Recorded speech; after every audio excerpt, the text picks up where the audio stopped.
माता की मेरे से ही आपकी कम आवाज है।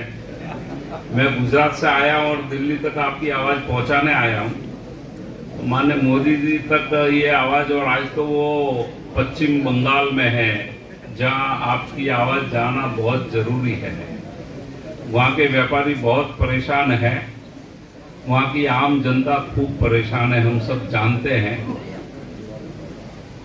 लेकिन जो मौका हमें यहाँ बैठ के मिला है, उस मौके को चूकना नहीं और जोरदार जयकारा भारत माता की जय, जय श्री राम, जय जय श्री राम। राजेंद्र जी, और आज रास्ता निकला है तो दोबारा मैं जब आपके बीच में आया हूं तो मैं वास्तव में अभिभूत हूं। जब कोई कार्यक्रम का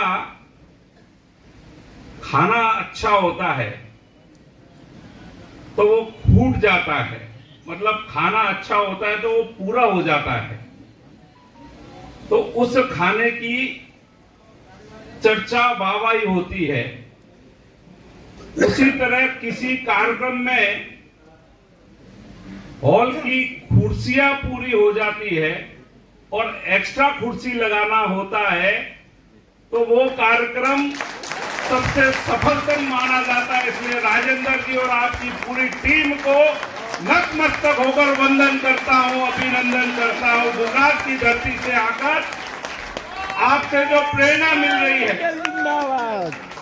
आपसे जो प्रेरित होने की ऊर्जा मिलती है, व्यापारी एकता क्या है, व्यापारी किस दिशा में सोचता है, उसके संगठन की शक्ति क्या है, वो दूल्हे अपने बीच में पधार गए हैं। हमारे माननीय प्रत्याशी, जोरदार तालियों के साथ उनका स्वागत करिए।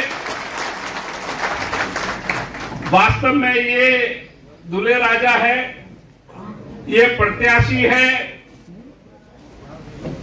इसी कारण से ये महोत्सव आज चुनाव का जो महा महोत्सव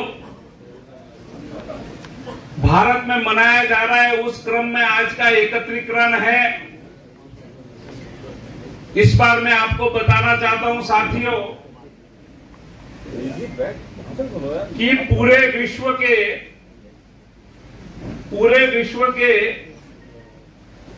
रस्तोगी जी, पूरे विश्व के 20 देशों की टीम भारत की सबसे बड़ी महासत्ता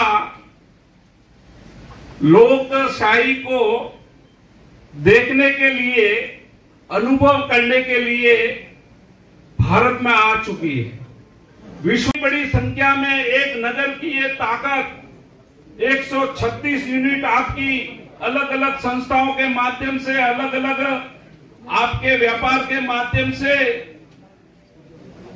अगर बरेली में इतना बड़ा व्यापारी एकत्रीकरण हो सकता है तो देश में एक बहुत बड़ा भूचाल और परिवर्तन आने वाला है। साथियों, ये तीसरी टर्म में, मोदी जी की तीसरी टर्म में जिस व्यक्ति ने ये तय कर लिया कि आने वाले समय में स्वयं मोदी जी, साथियों कहते हैं कि अभी तो ये ट्रेलर है, पिक्चर तो अभी पूरी बाकी है।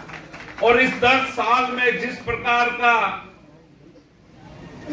विकसित भारत बनाने की परिकल्पना के संकल्प का योगदान में, समर्थन में व्यापारियों की जो भूमिका है, उस भूमिका को मैं नतमस्तक करता हूं, आपका वंदन करता हूं। साथियों, आज 2,10,000 करोड़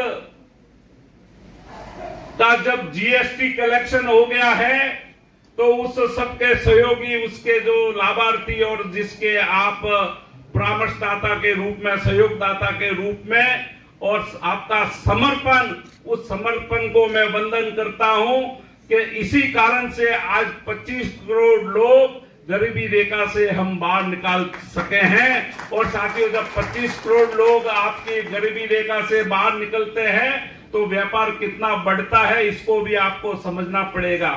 देश के यशस्वी प्रधान, मेरे मन में ऐसा भाव आ रहा था कि आप कंटिन्यू बोलते रहे, क्योंकि कभी भी उत्तर प्रदेश में ऐसा अच्छा है ऐसा कभी सुनने को नहीं मिला।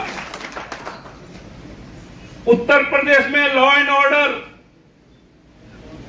और सबसे बड़ा अगर नुकसान होता था त्योहार का समय होता था, देश में बम धमाका होता था, सबसे बड़ा नुकसान होता था तो व्यापारियों का होता था, साथ ही आपका और हमारा होता था।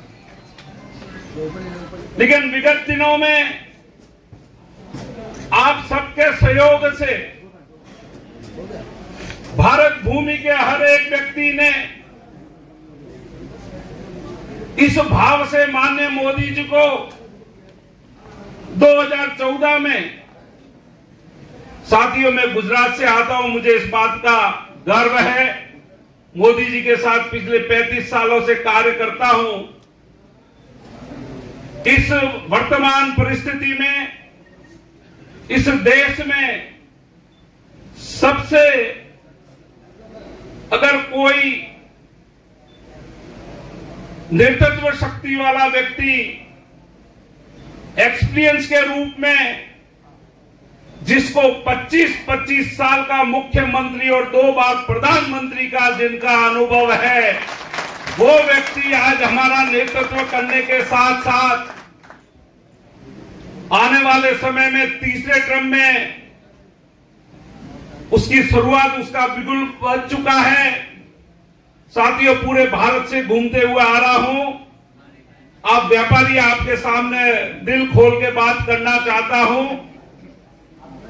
2 मतदान जो हुए हैं उसमें भारतीय जनता पार्टी और एनडीए बढ़त बना चुका है, जबरदस्त बढ़त बना चुका है। अब तीसरी पारी की बात है, तो साथियों मैं आपसे ये बात कहना चाहता हूं कि इस मतदान के महत्व को, इस मतदान में हमारा क्या योगदान होना चाहिए, और भारत जिस द्रुत गति से आगे बढ़ रहा है उसको हमको समझना पड़ेगा, हमको सोचना पड़ेगा।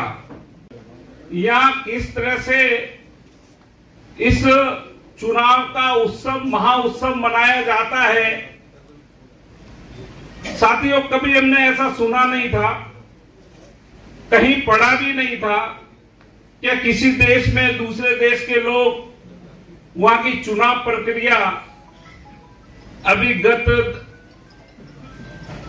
1 दिन पूर्व गुजरात की धरती पर माननीय प्रधानमंत्री जी आनंद पधारे थे, और वो पूरी टीम जो विश्व से आई है चुनाव प्रक्रिया को देखने के लिए, यानी भारत का जो लगाव है, भारत के प्रति जो लोगों का रुझान है, पूरे विश्व ने भारत के माननीय प्रधानमंत्री जी को विश्व का नेता मान लिया है, और उनके उस महाउत्सव की प्रक्रिया को देखने के लिए, उससे प्रभावित होकर प्रेरणा लेने के लिए जब विश्व आपका और हमारा चुनाव देखने आ रहा है राजेंद्र जी, तो आपको और हमको ये भी समझना पड़ेगा कि इस चुनाव के महत्व को, इस समय के महत्व को, आने वाली हमारी इन तारीखों के महत्व को, और माननीय मोदी जी की तीसरी टर्म की बात को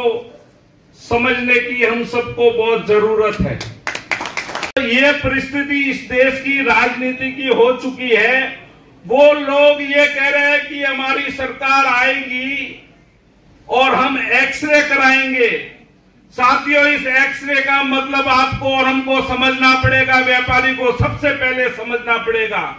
हम व्यापार करके दिन रात मेहनत करके ईमानदारी से अपने व्यापार को बढ़ाकर अपने आने वाले समय के लिए धन बचाते हैं, प्रॉपर्टी जोड़ते हैं, पैसा इकट्ठा करते हैं, परिवार को आगे बढ़ाते हैं, उसमें उपकार भी करते हैं, सहयोग भी करते हैं, समर्पण भी करते हैं। चाहे कोरोना का काल हो, चाहे किसी भी प्रकार की हॉस्पिटल की मदद हो, किसी रोगी की भी मदद करनी है, तो व्यापारी हर समय आगे आता है। और उस समय में इस देश को जिस ऊंचाई पर ले जाने का कार्य माननीय मोदी जी कर रहे हैं और कांग्रेस के माननीय राहुल जी कह रहे हैं, आपका एक्सरे होगा। साथियों, आपको और हमारे को सतर्क होने की जरूरत है और भारत के एक एक मतदाता को आपको सतर्क करना पड़ेगा, आपको सहयोग करना पड़ेगा, आपको मतदान के साथ साथ मतदान के लिए श्रमदान भी करना पड़ेगा। अगर इस प्रकार का कार्य करने की सोच जिस पार्टी की बन चुकी है तो साथियों, आने वाला समय देश के लिए खतरा है। ये बात मैं आपको कहने के लिए नहीं आया हूं, मेरे कहने से आपको समझ में आवे या नहीं आवे, लेकिन जो दृश्य, जो स्टेटमेंट इनके जो सलाहकार है वो अमेरिका में बैठकर देते हैं और जिनके मैनिफेस्टो में ये लिखा हुआ है, साथियों, इसकी गंभीरता को आपको समझना पड़ेगा। ये चुनाव दो प्रकार की विषय शैली को लेकर है। देश की सनातन जो हमारी संस्कृति है और व्यापार हमारी पद्धति है, उस पर कुठाराघात और चोट करने का कार्य किया है। और यूपी की धरती से आप सब एक एक व्यक्ति को नतमस्तक होकर वंदन करता हूं कि आप सबके प्रयास से, आप सबके जोरदार पिछली बार के समर्थन से आज भगवान राम लैला खुद के विराजमान मंदिर में हो गए हैं। तो साथियों, सबसे पहला अधिकार होता है तो वो यूपी की जनता का होता है। समर्थन देके पिछली बार रिकॉर्ड मतों से भारतीय जनता पार्टी को और एनडीए को जिताने का कार्य किया, लेकिन 500 साल पुरानी ये हमारी संस्कृति पे चोट करने का कार्य जिन्होंने किया था और उस कार्य को संपन्न करने की बात पर भी मैं इस बात का साक्षी हूं। साथियों, माननीय मोदी जी जब एकता यात्रा के समय आज से 30 साल पूर्व अयोध्या गए थे, साथियों, ये बात समझने जैसी है। तब उन्होंने ये संकल्प लिया था कि मैं आने वाले अयोध्या में उसी समय आऊंगा जब यहां पर मंदिर बनने का कार्य शुरू हो जाएगा, मंदिर बनने की योजना हो जाएगी। साथियों, देखिए उनका क्या मन का संकल्प शक्ति है, क्या सिद्धि है, वो वास्तव में अपने आप में एक बहुत बड़ी शक्ति है जिन्होंने ये तय किया था और आज राम लैला विराजमान हो गए, उसके हमको साक्षी बनने का मौका मिला।